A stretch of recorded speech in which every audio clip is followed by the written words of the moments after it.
I'm Michelle Graves, your host on today's segment of The Power of Money. I'm glad to have you here. Now, at The Power of Money, we are interested in three things happening. First, we want you to get the necessary education so that you and your family can make the decisions that will impact positively on you in your financial life. The second thing is that you be empowered to prosper. I only want the best for you. And you can only get that if you have education and then the drive to make it happen. And the third thing that is so important to me is that you recognize that life is more than a journey and that you be energized so that you can begin to participate in the truly joyous experience of living. So here's to empowerment, here's to education, and here's to energy. I'm Michelle Graves, your host, Power of Money, and here we go. And here we go, and what an exciting guest I have on today. Old friend, one of my mentors, taught me everything about long-term care insurance that I needed to know and started me on a passionate path to more discovery and helping people.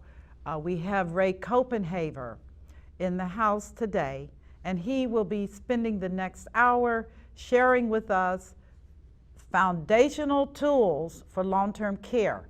Now, for those of you that have watched my shows over the many years, you can find an earlier show or shows that he did on long-term care, including The Elephant in the Living Room, which has had thousands of views.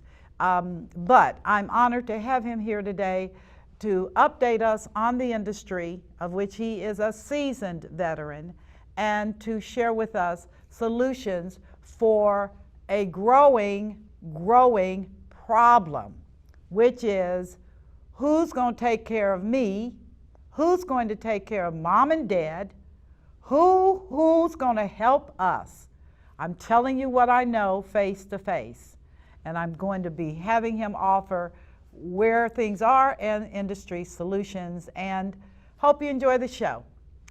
How are you, my friend? Good morning. I'm doing well, and thank you for having me with you today. Oh my gosh, my honor and privilege always. Good. So where do we want to go? Well, this is a delight, and I think where we want to go is to expand upon the introduction that you just made there, and you used the word solution. Yes. There is a solution that is available to our concern of needing some extended care, usually towards the end of our lives. And what we'd like to do today is to spend some time to introduce a program called long-term care insurance. Okay. And Michelle, you and I will use the word insurance here several times today. And I'd like to ask the audience, when we use that word insurance, try to think of the word protection. Okay. Our first slide here, which introduces our agency, you might just notice up at the top that I typed in the words protection. Protection. Because yes.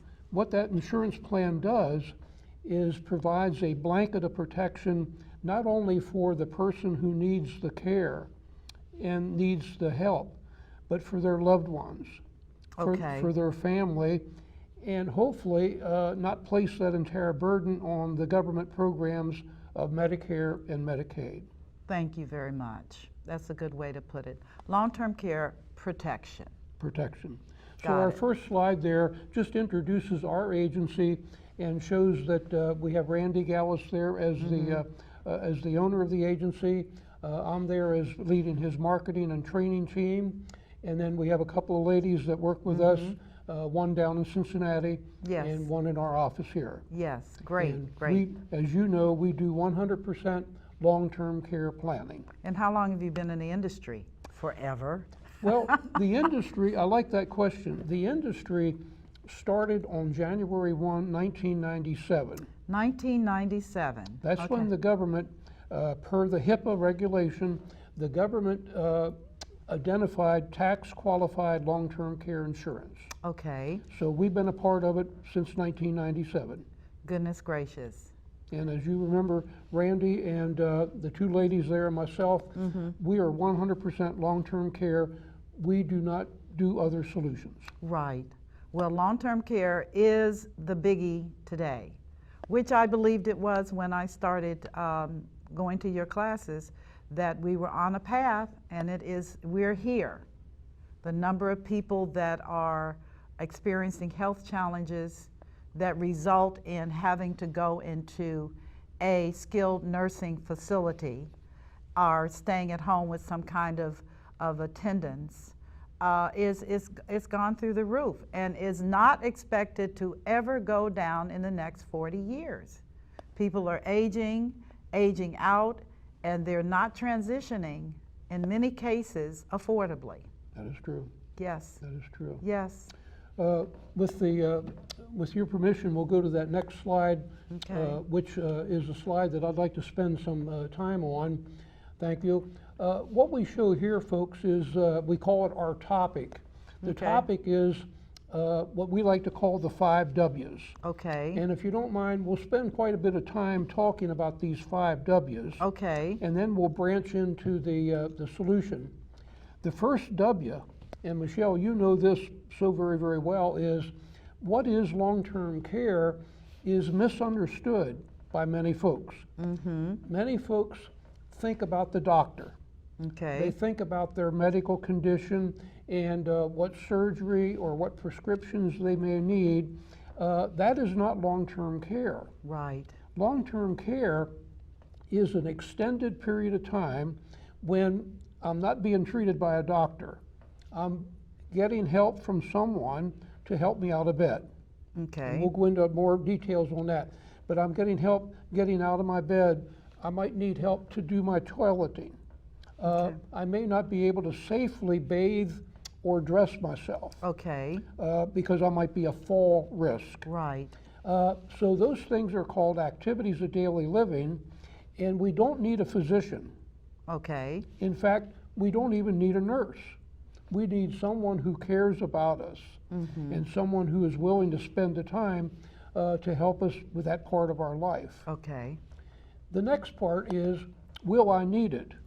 And a little later in the program, we're going to show you some statistics, but more than half of us in the latter part of our life will need some of that extended care. Okay. That's 50%. Well, it's actually about 60%, Oh, especially more for women. Okay. And you and I know women outlive men by about 5 or 6 years. And a lot of long-term care is at the end of our life. Okay. So that's the reason why if we visit a nursing home, and let's say that we're going to visit a nursing home that has 100 beds, we're going to find 80 of those beds are females. Oh my gosh. So the ratio That's there. such a sobering statistic that I don't think women know. I don't think they know until you go into that situation and you realize that everyone in there is a female. Yes. Yeah. Yeah. And the average age is usually about 85 85 years old. for a typical resident in a nursing home. Okay. Let's stay with that nursing home again for a moment. Only 20% of people who need long-term care in America are in a skilled nursing home.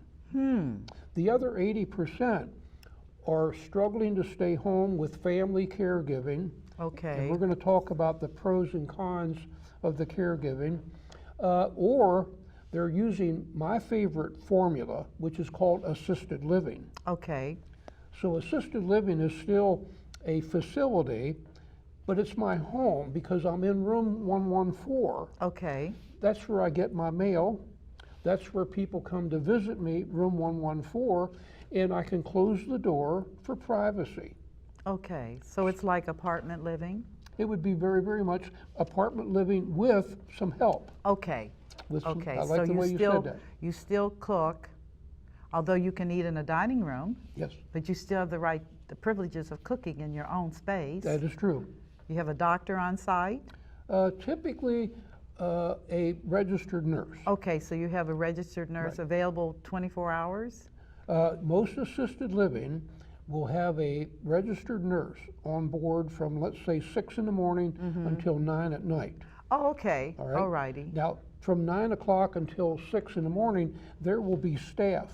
Okay. There will be people there who are awake. There will be people there to provide assistance. Okay. But most cases, unless they do what they call the waiver program that we'll talk about, they would not have a registered nurse on board. Okay. And that's assisted living. That's assisted living. Very popular today. A lot of seniors are bailing out and wanting to go up under the protection of knowing they have less responsibilities around the home, and that they're, if they should have needs, they do have help. Exactly. Okay. And I like the way you say that they have help. That helps their daughters and their sons to feel comfortable about mom Okay. being at assisted living, and they cannot be there 24 hours around the clock. They might not be able to be there every day. They know that mom is cared for. Okay. Are there Mom- husbands and wives that do that as well? Absolutely. Okay. Yes. All right. More and more you'll see where, let's say the woman needs care, Okay. and the man and woman both move into assisted living. Okay. And I'll share what those costs are Okay, a thank little later you. on. Okay, good. Good. Continue. Back to that slide where we talk about, now, how much does it cost? Yes. Long-term care, let's call it extended care, is not medical in nature, Right. okay? So if I'm getting my care in my home, and someone's going to come in and help me bathe and dress, take care of activities of daily living, that's going to be $24 to $25 per hour. Okay. It's not uncommon for someone to receive their care for 4 or 5 hours a day Okay. to help the family and to help the individual stay in their home. So we're talking $100 or $150 per A day. Or, as I'll show you in a bit, about $50,000 a year to stay home. That's beyond all your other costs Right. of living. Right. That's just to have the attendant care. Yes, Oh, $50,000. That's for in-home care. that's for in-home. Okay. And we'll share, assisted living is just a little bit more than that, maybe $60,000, but your nursing home is now $90,000 to $100,000 per year. So let's go down through that slide. How do people pay? The fourth W, who pays for long-term Right. care? Who does pay? Well, in the beginning, we all pay for it out of our own checking account, Okay. our Social Security check. Whatever funds and monies that we have available, we pay for that. It's not uncommon, as you know, Michelle, that the amount that we have for income and the amount that we saved is not enough to pay $8,000 or $9,000 a month. That's the case, I think, for most retirees. That's a bite. And then we're going to talk about that later. What do I do then? Then I rely on help from the government, Okay. which is called Medicaid. Right. And we'll talk about that in some detail. Okay. I would that you did, because there's a real misperception. Viewers, listen to this. I'm serious. This is important. There's a real misperception about what Medicaid is, and it is not. So I'm looking forward to hearing that. We're going to cover that. Now, the fifth W is who pays for long-term care? Or excuse me, how do you plan for long-term care? And after this slide, we're going to show two examples of what I call wise planning for Okay. long-term care. Let's go to the solutions. The beauty of having a long-term care protection plan, notice I stayed away from insurance, Yes. is I have control in my life. If I'm able to pay for the services I need, I'm somewhat in control. Right. The next one, choice. If I have the monies available for what care I need, now I can decide this is what I want. Oh no, I would like to have this. I have Right. choices. Right. And then, and you're so good at describing this, dignity. Yes.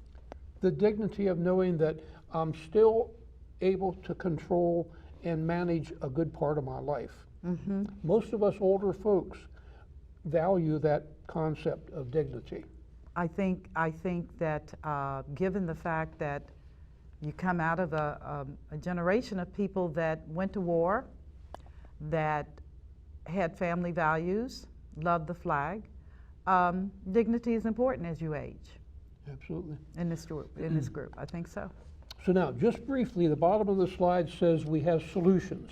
One of them is called a long-term care plan where you pay premiums. And I'd like Okay. you to think about your automobile. Okay, We pay premiums to an insurance company in the event that we would have an accident.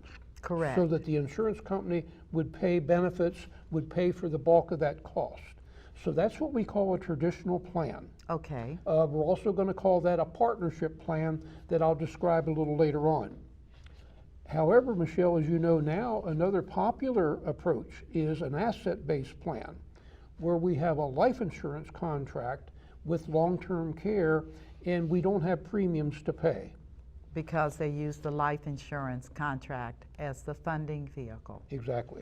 Got it. So the plan pays out for long-term care, then on your death, it pays a death benefit minus what it had paid out. Got it. So let's go to the next slide. The next one now, we're going to talk about how you do a plan, and I'm going to show this with 7 little color items there that I call the merits of having a long-term care plan. Okay, Go up there to the right, life choices, life options. Because I have the money available, I can choose. Do I want to have bacon and eggs in the morning, or would I like to have a cereal? okay, I'm making the choices because I'm paying for those services. right. Go all the way over to the left and we talk about my independence. This is important, especially as a person becomes older. They fear having to be dependent on other people. They would like to be in charge. They'd like to be in control. The one down below there, my family can visit me, but not have to care for me. Now that's nice. So if I'm in assisted living, Michelle, my daughter can come in and visit, and while she's there, we can fellowship, we can communicate. Yes, But if I need some type of help administering my medication or some other item of bathing or dressing, the people there are there to help me. that is very nice. That would be important to family caregiving. Yes, Protect my legacy. Having a long-term care plan means we're not going to use our bank account to pay the nursing home. We're going to use the insurance policy. right, So that also falls down to having my choices at the end of my life. right.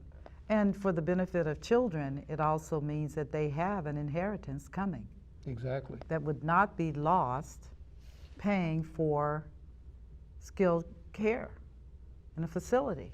Exactly. That's Exactly. major today. It is. I mean, it really is. Right. Okay, Now, I put something up there in yellow, talked about the need for care. And I think most of us can relate to this by looking back over our family history. A man needs care for about 1 to 1.5 years. okay, A woman about double that, okay, strictly because the woman outlives a man in general. okay. As you and I were talking about earlier this morning, many times when the man needs care called long-term care, Yes, mama takes care of him. right, she While does. mama's taking care of him, Who's she taking- has that additional stress, Right, and sometimes that wears her down health-wise. right. I believe that. I absolutely believe that. Let's take a peek at the next slide. This slide I like to call our love slide, Okay, because if you have a protection plan called long-term care insurance, it covers 3 love aspects. Number 1, my family will not have to care for me, they can care about me. My grandson can visit with me on Super Bowl day, and he and I can watch the first half of the Super Bowl game together, and he will not have to toilet me. He won't have Excellent. that responsibility. Then at halftime, I'll say, hey, son, go with your friends. But during that time, he and I could fellowship. right, He could Right. care about me. right, right. Number 2, the love factor is we protect our assets. Not that we're in love with our savings, but we'd like to pass some of that on to those people that we care about. I think that's important because it gives them a jump up. It really does. It gives them a jump up for buying homes or starting a business or dealing with college education for their children. Legacy is very important, Ray. It is for And that's- families. and It's that's how very we wanna- important. Yeah. That's how we want to be remembered. Yes. So the third love factor is our independence, our dignity, all those reasons that we can say, I'm proud to have lived our life and I wasn't placing this burden on my family. children. Right. So now let's go into some of the details about what Okay. is long-term care. Okay. The next slide shows that, notice we made the box called home. We made Okay. that large. 80% of people today getting care will be in their home, at least in the beginning. Okay. It's not uncommon for the care requirements to get more difficult, then we might have to go to a facility. Okay. But Michelle, keep in mind, home care is paid for by a long-term care protection plan. That is nice. If you and I can help the person build in one of those long-term care plans, then they can stay home and the plan will pay someone $24 an hour to come into the house, To watch them and to care for their activities. right? And when they come into my home for 4 hours, those 4 hours my wife can go leave the house, get her hair done, Right. do her shopping, have lunch with her friends, Yes. and have a little break away from the responsibility. I think that's such a love expression. It's a love factor. I mean, I just think that is so beautiful. Now, the rest of the slide shows other categories there. It will cover assisted living, it will cover adult daycare, and of course, it will cover the nursing home. Right. It would not be uncommon, and you and I have seen this already in the community, for someone to start out getting their care at home, Right. then possibly a year or two later need a little bit more regimented care, then to move on to a facility, and I'm hoping that facility would be assisted living. Right. Close that door to room 114 Right. and have that independence, that control, and choices. Right. And live a quality life. A That's higher very, a quality of much life. higher quality life. Right. Not being critical of a nursing home because we're glad that they are there, Yeah, we are. but we're usually in a room with another person. Yes, you are. We're usually in a hospital-type bed, Yes, you are. and many times our mobility is restricted. Right. That I have found more often than not. That was truthfully, Ray, when I actually physically inspected many nursing homes, just trying to learn. I don't think most people are prepared to share a room. I'm just being honest. I don't think most people, when you put mom in a room with another woman, she'll adapt, but it's not going to be a stress-free situation. And mean, when someone comes to visit the They're one the- person, they're actually visiting the both. Both of you. Yeah, So, yeah, that's yeah. a good one. I've seen some things work out positively, but that was a shock to me, which is you're actually roommates with a total stranger. Exactly. And hopefully it works out, but being human nature, Ray, I don't think you can really count on that. I really don't. So your long-term care policy will allow to pay for a private room. See, that is critical. Viewers, did you hear that? The long-term care protection will allow you to stay in a private room, not a shared situation. That's important. Sure is. Now, the next slide we're going to show here is the one that describes technically what is long-term care going back to that January 1, 1997, the Okay. federal government HIPAA plan. They established two categories. One's called a physical impairment, one's called cognitive impairment Okay. that we haven't talked about yet. Right. So let's stay with the physical impairment. The government said every long-term care insurance plan must operate the same way. Okay. So it is those 6 activities of daily living that we show up there: bathing, dressing, eating, toileting, transferring, which means out of a bed or out of a chair, or maintaining continence. Okay. So when someone has a plan like you and I have of long-term care insurance, and we reach the point in our life where someone has to help us bathe and dress, and they usually go together, then our plan springs into action. Okay. It's ready to pay a daily benefit amount or a monthly benefit amount. Okay. So the family knows that mom and or dad had the wisdom to lock in that type of protection. Right. The Right. children will still be welcomed to come into the home and visit and maybe help out a little bit. Right, but it will not be imposed upon them. That's very Exactly. nice. Mhm. Now, the second part that we didn't talk too much about yet is called the cognitive impairment. Most people are going to use the word Alzheimer's, Yep. but there are 30 different forms of dementia. Alzheimer's is the one that we hear most often. But it means that I've reached a point in my life where someone has to pretty much supervise me. I'm not safe for myself to be alone. Right, I'm not safe for others. right. There was an article in the USA Today paper stating, when is the right time to take the keys from mom or dad? Oh, boy. A real challenge for Yes, a family yes. because of the cognitive situation. Right. And they report that it's almost more difficult to take the keys away from someone than it is to deprive them of some other privilege of their life. Well, they like that freedom. Almost, I some people mean- have to get a doctor's prescription that you may not drive You anymore. may not drive anymore. Well, I happen to know that that is a big issue. I went to hear a retired deputy sheriff talk about the subject of how to take away the keys, and it was very insightful about the number of accidents that occur from people that have cognitive impairment. They don't have a clue, and yet we put them behind a machine that's capable of killing a lot of people or injuring. Yes. Yep. So the cognitive impairment and the activities of daily living, those are the two standard triggers of how my benefits would be paid. Okay. We call them a trigger.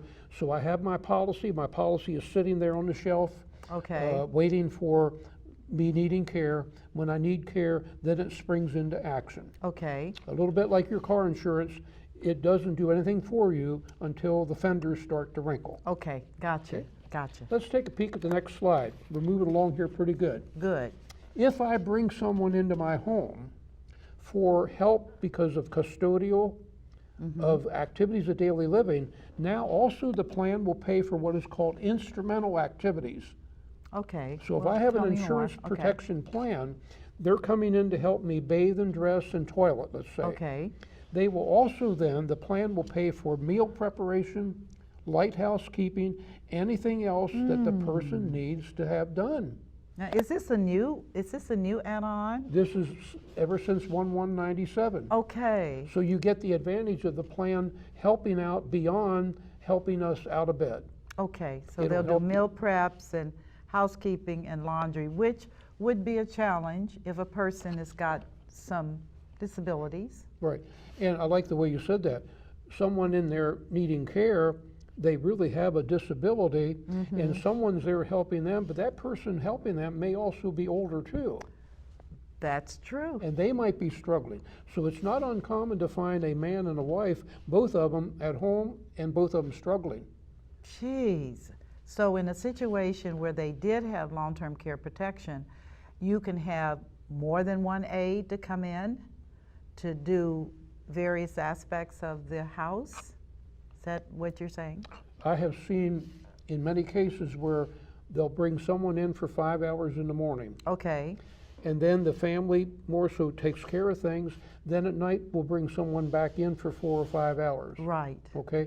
Notice the power of that is that person has a lot of, shall we say, independence, Yes. but they're yes. getting the help that they need Right. to get out of bed, to get bathed, to get dressed, and move on, and then to get ready for the evening, and then to go to bed. It just sounds like a perfect situation for so many of people in my generation. I'm a baby boomer, and you know, you're dealing with parents and you're dealing with your own life and your children's, and it's exhausting. Can be. I mean, cooking and all of the care that's required, and you got to keep an eye on them because what you don't want is for them to fall. That is true. Oh my gosh, do not fall. Thank you. Yeah. The fall risk is enormous. Oh, and my that's where gosh. someone getting help, Michelle, with bathing and dressing and toileting, Okay. maybe is eliminating the fact that they're doing those things where they can fall. Right. They were getting help. And Right. it doesn't have to be hands-on. It can be standby assistance. So let's say that one day the person is a little bit stronger. They're feeling better that Right. day. And maybe the person is just watching after them. They're right there while they bathe. Whereas the next day, they're not as frisky. They're not feeling as good. They actually get some hands-on. Right.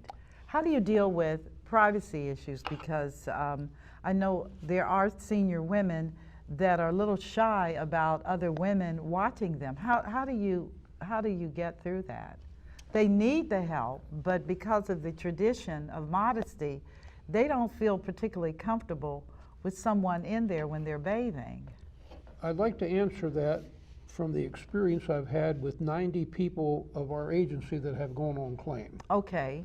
And that is that it's not only the woman who has that sensitivity, Okay. it's the man.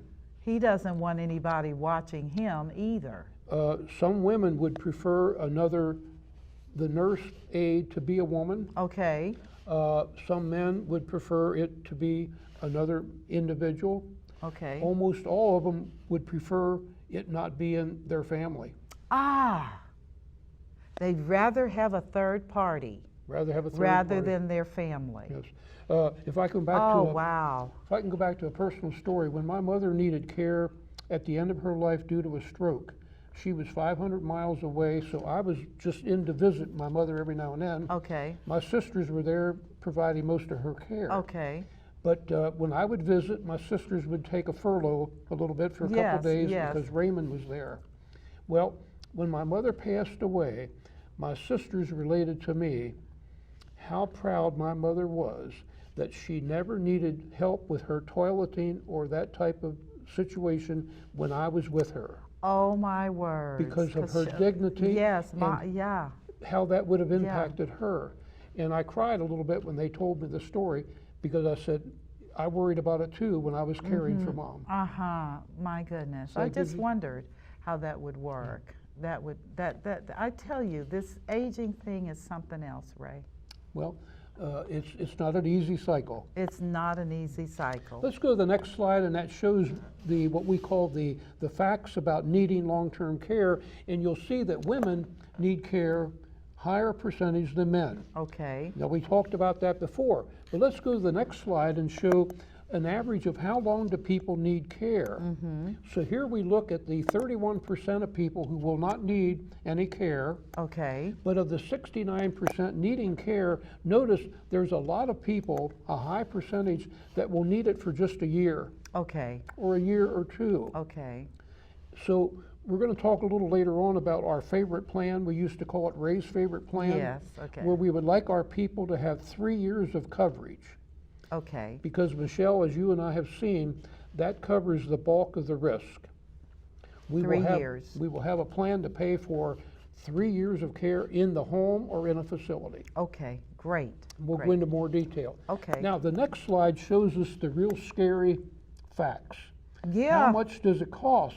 Yeah. So what we're showing here is Dayton, Cincinnati, and the whole country. And there's not much difference in the average cost between Dayton and Cincinnati and the United States of America. Okay. Oftentimes, Cincinnati might be a bit higher than Dayton. But we're talking about $50,000 or more per year for home care. Okay.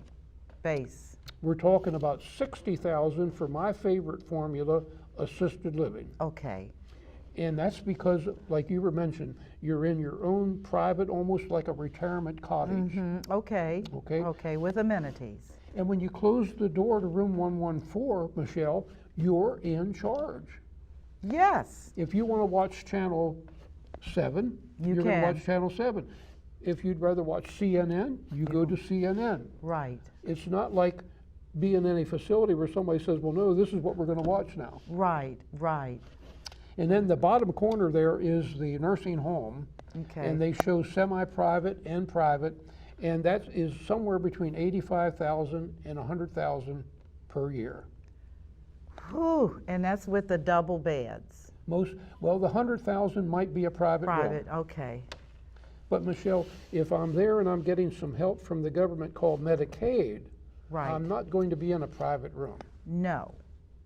No, you're not. So let's move on forward, and now. Can I ask a question? Sure.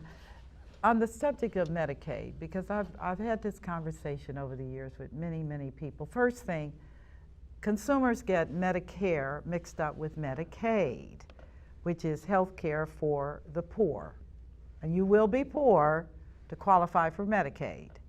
The question is that if you find an ideal facility and they don't take Medicaid, what do you do? You're not going to be in that facility. Oh, that's But you walked right into this slide that, I did. that we're going to pop up there, Okay. where we call Medicare for curing. Okay. Medicare, for example, you're not to that age yet, but when you get to the age of 65 or older, you will have Medicare, Okay. and that will be your health insurance. Notice the slide says Medicare is for curing.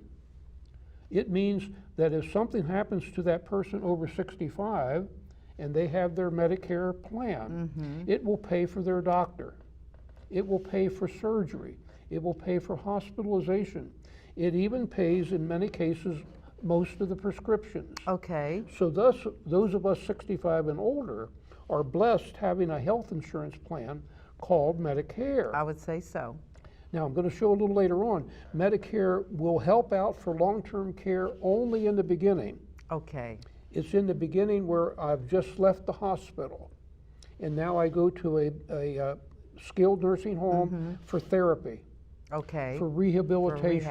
rehab, Okay, so that's where Medicare does a wonderful job. And they will pay for the rehabbing. Exactly. Okay. Up to 100 days. Okay, up to 100 days. And if you have no improvement, like you broke your hip and you're still not able to walk well, what happens then? Medicare will stop when you no longer make improvement. So it really is about curing. Yes, it's curing, and I always say Medicare stops under one of three situations. One, I get better. Okay. And that's what we're all hoping for. Right, I yes. leave the hospital, I go to the nursing home, the therapists and so forth work with me, and I can go home. Okay. So it stops if I get better, it stops if I die, Okay. or it stops if I plateau. And it's not uncommon for someone in the nursing home to get to a certain level, they're not going to get any better. Medicare stops. I just had a situation where a gentleman from complications related to diabetes had his leg amputated. And he's now going through rehabilitation in a skilled care facility, AKA nursing home. And I don't think he's going to get better. I don't think he's going to be able, because of his age, to live independently. So a situation where he has plateaued, Medicare says no. Medicare stops. Yeah, okay. And when it stops, then he has to write out the check or go to his bank and draw money out to pay the bill until he gets down to a level that we're going to show here in just a moment. Okay, got you. So now on this slide we show the Medicaid.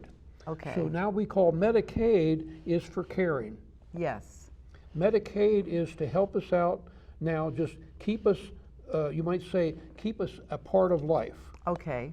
We deserve a bath. Maybe not every day, maybe every other day. We deserve to be dressed. Right. And someone needs to help us so that we can do our toileting and so forth. Medicaid covers that. Okay. If I'm no longer getting help from Medicare, and if I don't have money to pay the bill, then Medicaid steps in to help out. Okay. And we'll show a little bit more detail on that on the next slide. Okay, gotcha. The next slide says Medicaid requires that you spend down, and there are certain assets that are protected. So we show that on the right-hand side. The home is protected, the household goods are protected from spend down, one automobile is protected, and if we have a spouse or a dependent living in the home, it's protected indefinitely as long as they're alive. Okay. So there are good aspects of the Medicaid rules that we do protect the home for the family and the household goods and allow a family member to live in that home. Okay. What's not protected is over on the other side of the slide. Oh, your cash, your 401k, your IRAs, your stocks and your bonds, they must all be spent and used for your care before Medicaid comes to my rescue. okay. Can you give me clarity? Because the home is protected as long as you live, as long as you have a spouse in there. What are the conditions on the home? Okay, let's say it this way. As long as there's a spouse in the home, Okay, and you're in the nursing home, Okay. and your loved one's in the home, the Okay. home's protected. okay, got it, got Okay. it, got it. Now, let's say the person in the nursing home who's on Medicaid Okay, passes away first. okay, Then the person at home, who we would call the independent person, yes, keeps the home, and there is no payback to Medicaid until that person passes on. okay, Then whatever monies have been paid for the care by Medicaid, that has to be paid back to the state okay, before the beneficiaries get the value of the right, home. okay, okay. So it's somewhat of a temporary protection. Right, but at least the spouse gets to stay in the house. And that's very important. I mean, yes, you don't want your elderly husband trying to figure out where he's going to move to. Absolutely. Yeah, okay, Now got let's it. go to the next slide, and it answers a little bit more of what you Okay. were asking there in detail. If we do what we call the spend down, now our slide shows you here an example of someone, a man and wife, who have $300,000 saved. Now that might sound a little high or a little comfortable, but it's not uncommon for people to have, in addition to their home, Right. a bank account, 401, some stocks and bonds, and I'm using an example here of 300,000. Okay, If they go to the Medicaid table and apply for Medicaid, then that is broken down into half. Okay. 150,000 is associated with the nursing home spouse. okay, 150,000 with the spouse at home. okay, so they split it down the middle. Down the middle. Okay. And Michelle, it doesn't matter how it's titled. So See, it doesn't that's matter. what I think people forget. It doesn't matter how it's titled. Yes. Medicaid looks at it as a total. Total, and then they split it down in the half. middle. So if 280,000 was in the man's name, Okay, and he's going into the nursing home, Mm-hmm. okay, then they're going to say 150 of that has to be spent down. got it. And 150 you keep. Is there a cap on that? Yes. So the man, let's just talk that it's the man going into the nursing home. Okay. His 150,000 will be spent down to $2,000 before Medicaid comes to the rescue. Viewers, I hope you heard that's the magic number, $2,000. Everything else under that split has to be spent. So he's going to spend 148,000 for his care. Then we're going to go over to the person at home, and they're protected for 126,420. Okay, So we're going to use another 23,580. okay, So before the Medicaid will come to the rescue of this family, we're going to use up 148,000 and 23,840. based upon their combined assets of 300. Yes, Well, they're financially ruined. they're financially, They're ruined. and their goals and their hopes and their dreams are, or you might say, impacted rather nasty. Yeah, I would have to say so. That's a lot. That is a lot. So when he exhausts his spend down and has $2,000 left, then Medicaid steps in on Medicaid will his step in. behalf. Yes. Now, one disappointing thing is Medicaid pays about $6,000 a month for my nursing room, Okay, rather than $8,500 that is the normal cost. so they're actually paying below the market. In the nursing home, how do they deal with that shortfall? They have to, hopefully they try to have a mix of Medicaid Okay, and private pay Okay, that allows okay, to, yes, okay. but it's a real struggle. Oh, that's very hard. I did not know they didn't pay the market.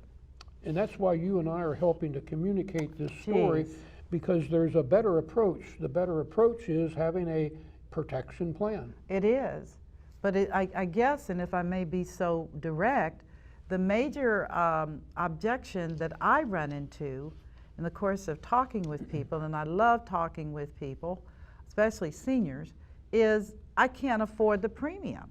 That, I know you've heard that, but that is what they and I say to them, believe me, that premium is very inexpensive relative to what it's going to cost you in out of pocket. Well, you just walked into the next slide. Oh my gosh. Okay, I'm good. Next, you're I'm excellent. good. The next slide shows what we call the most common objections, and the very first one up there is that the insurance plan costs too much. And Michelle, I would like to admit that the premiums need to be paid for out of your income. Yep. And if your lifestyle is pretty close to your income, then you may not have enough available to pay the premium.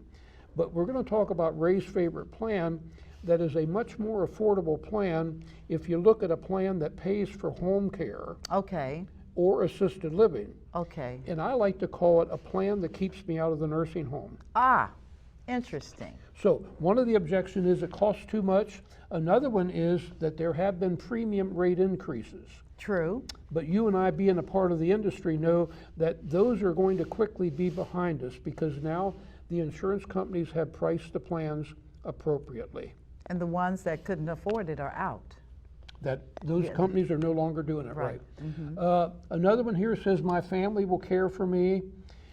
I want my family to care about me, to visit me, but not have to provide that care, not have to provide help for me to toilet. Right. That would bother me. Right. Another one here, the plans are confusing.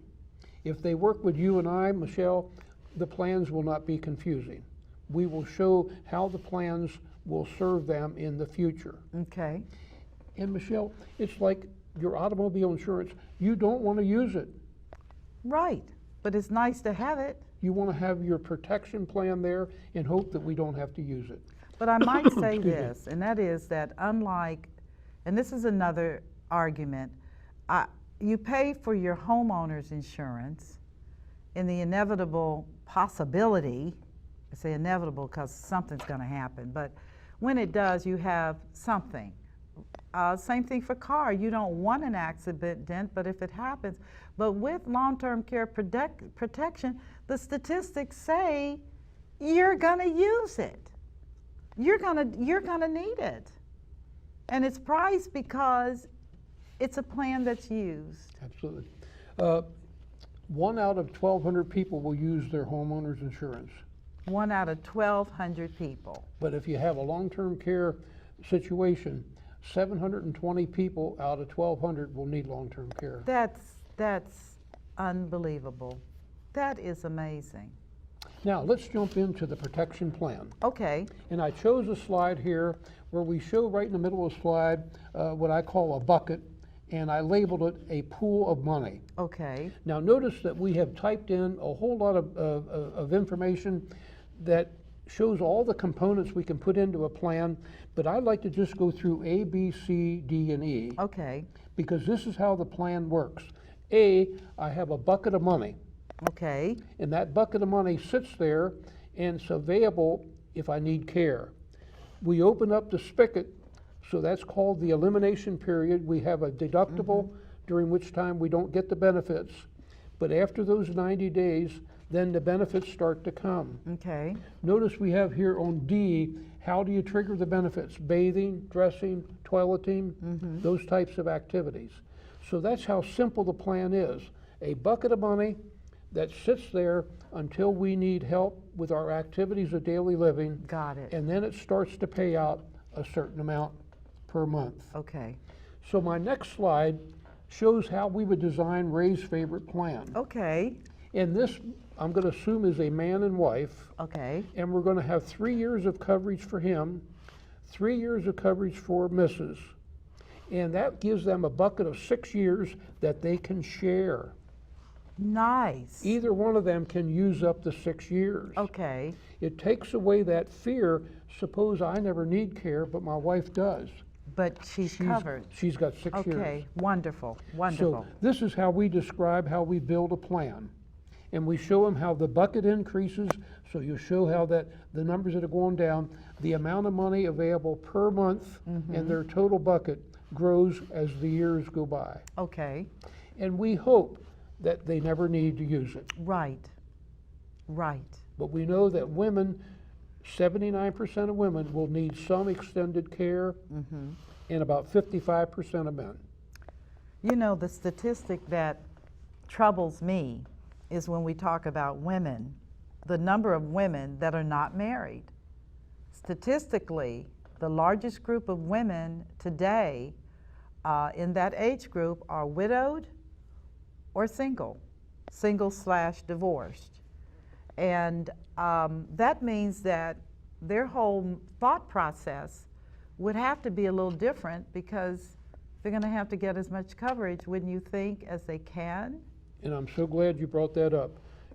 Again, visiting a typical facility, whether it be assisted living or nursing, you're going to find a little more than 80% are females, and I'm glad you explained it's because they're widowed. Yeah. In most cases, they were married, but the man has moved on. Right. And many times he needed some care.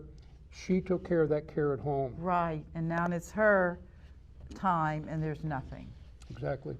Let's go into the next slide. Okay. And it shows that we have a different approach for some people. Rather than paying a premium, where they can reposition, Michelle, some of their savings. Okay. So let's say that we have a couple that have $300,000 saved, Okay. and they would like to protect against needing long-term care. What we can do here is to take, this example here is where we would take $100,000 Okay. of the $300,000 and put that into a life insurance policy with long-term care. So it will pay out double the amount that they put in for his care or for her care. Okay. And they have no premiums to pay. Because they funded it upfront, lump sum. Yes. Okay. Now, suppose they're fortunate and neither one of them ever need care. Right. Then the children will get $200,000 back instead of $100,000 income Oh my tax-free. goodness. Oh, this is unbelievable. So that's what we call the This is asset-based plan. Walk me through that again. Okay. Because I'm kind of slow. Okay, so rather than paying premiums, Right. okay? They say we don't want to do that. A couple who has, in this example here, I say $250,000. Okay. And they're not going to live on that $250,000. This is money, money that that's- they know will go to the kids. Right. You called it their legacy, Okay. okay? So what they do is they reposition just $100,000. We still keep $150,000 in there in case they want to have some flexibility. Okay, so you're talking about 100,000. $100,000, and it immediately turns into $200,000 for long-term care if they need it. Okay. Immediately. Immediately, and if they don't need it, it pays out as a death benefit.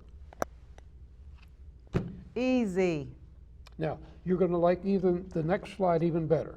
Oh my The goodness. next slide shows an example of one of the people that we've actually served. Okay. This was a lady, age 55, Okay. and she had $100,000, you might say extra, that she says, I want to make sure that that is protected. And what we did is we put her into one of these plans, $100,000, and it gave immediately over $500,000 for long-term care because she was so young. She was age 55. Right. Right. She had the leverage. So her $100,000 immediately was worth $500,000 in change. And benefit. And it was available to pay out at $7,500 per month for her care immediately. Now, what's even better, if she never needs care, what we have there as B on the slide, Yeah. it will pay out $180,419 tax-free death benefit from day one. From day one. Day one. So this is a reasonably healthy female that does have an extra $100,000, and rather than having just $100,000 for long-term care, Right. she leverages it into $550,000. Perfect. Perfect. So we have those formulas, and we can now talk about wrapping up our discussion Okay. as to what do we do with all this information? How do we do our plan? Right. And the best way is to work with a specialist, I agree. and that would be you and I, that would help and meet with someone. And to do a review, and to take care of the family pride, to take care of the legacy wishes, not to forget about the control that someone has when they have that protection locked in. Viewers, amazing. But here's the challenge for you. Now that you have the information, and now that Mr. Copenhaver, who is seasoned and a thorough professional, has told you what he recommends, and I totally agree, what are you going to do? You're going to sit there like so many people are prone to do and just hope that it doesn't happen to you when the data says there's a strong probability that it will? Or are you going to take action? What's your phone number? 937-294-1415. Say it again. 937, that's local Dayton, 294-1415. We serve the entire state of Ohio. Okay. For people that watch this show in other states, what do you recommend? Well, as we say here, number 2, find a trusted financial planner. Okay. In most cases, you would have already some relationship, and touch base with that financial advisor. Suggest that this might be a concern. This is something that you feel could happen to you or your spouse, and take the step from there. What would be recommended? Most financial advisors, I would say 90% or more, are going to say this is something that you should consider and lock in the protection. Right. Well, viewers, here we go. It's been a great show. Ray has been an invaluable resource. He continues to be. And if you're outside of the viewing area, because we are on YouTube and in 54 other markets, East Coast as well, just follow the rules. And if it gets that crazy, give him a call. Just give him a call. He's approachable, he's easy. I'll be happy to help you in any way that I can. But the key thing is, come out of denial, please. Life does not have to be chaotic in the end days. You can plan carefully with advice and help and resources. And we've given that to you in this show today. I want to thank all of you for viewing. Ray Copenhaver, trusted long-term care advisor. How many years you been doing this? 19. Woo, 19 years. He knows his stuff. And by all means, listen to this again, tell your friends. And I've enjoyed this show, and I've enjoyed talking about one of my favorite subjects, which is how to age with grace and not being a burden on your family. Okay? Please don't do it. And in closing today's session of the Power of Money with Michelle Graves, of course, I send you my love and I send you my blessings. You take care. Bye-bye.